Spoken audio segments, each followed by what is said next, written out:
आवाज आवाज आपको कैसा लगा? मुझे अच्छा लगा। क्या लगा? इसमें है ना, पता नहीं क्या मेरा शरीर पूरा जग गया और ऐसे ऐसे किया तो ठंडा गर्म हो गया। और हाथों में ऊपर किया ना तो थोड़ा थोड़ा सा ठंडा लगा। पता चला ये क्या है? यही परमात्मा का प्रेम मिला है आपको। आपकी नर्मदा का परिक्रमा करने आए तो उसकी अनुभूति हुई आपको। आज आप पहली बार परमात्मा से मिले हो, पता है?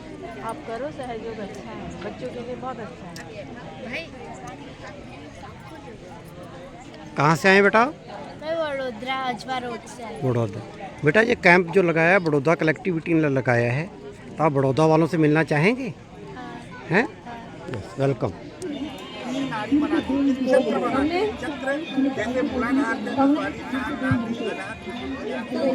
તો આપણે બે ત્રણ સ્ટેપ જ છે. પહેલું સ્ટેપ છે તમારો જમણો હાથ છે ને તમારે હૃદય બધું જ અંદર બેઠા છે, બધું ભગવાન પાસે છે, કોઈ નીચે અત્યારે રિલેક્સ થઈ જવાનું છે. તમે પહોંચી જશો, તમારી પરિક્રમા પૂરી થઈ જશે. બરાબર? ચપ્પલ કાઢી નાખજો, ચશ્મા પહેર્યા હોય એ કાઢી નાખજો. બરાબર?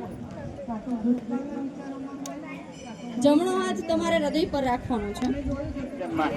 जब से हम पैदा हुए अपने खुद के अंदर की जो शक्तियां है वो जागरूक करके जाइए. देखिए, आपके शरीर के अंदर 3 नाड़ियां होती हैं।